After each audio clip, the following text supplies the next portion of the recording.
பொதுவாகவே கமல் படம் எதுவும் சுகப்பிரசவமாக இருந்ததில்லை. கத்தி, உத்தி, சித்தி மூன்றையும் பயன்படுத்திதான் தியேட்டருக்கு கொண்டு வர வேண்டியிருக்கிறது.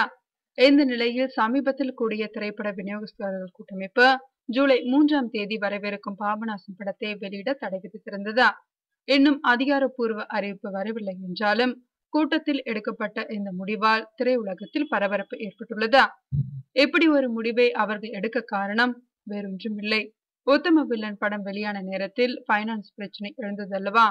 அப்போது தயாரிப்பாளர் லிங்குசாமியின் கடனை ஈடு செய்யும் விதத்தில் கமல் அவரது சம்பளத்தை விட்டு கொடுத்து 30 கோடியில் ஒரு படத்தை எடுத்து தருவதாக எழுத்துப்பூர்வமாக அறிவித்தார். கமல் சார்பாக அவரது சகோதரர் தான் அந்த ஒப்பந்தத்தில் கையெழுத்திட்டிருந்தார். இந்த படத்தையும் உடனே ஆரம்பித்து வெகு சிகரத்தில் முடிப்பதாக ஏற்பாடு.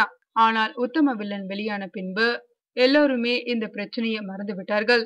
இப்படி பேசப்பட்டது, எழுதப்பட்டது எதுவுமே நடைபெறவில்லை.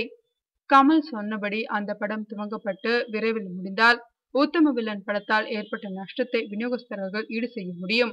ஆனால் அதற்கு வழி கொடுக்காமல் கமல் தூங்காவனம் என்ற வேறொரு படத்தை துவங்கிவிட்டார்.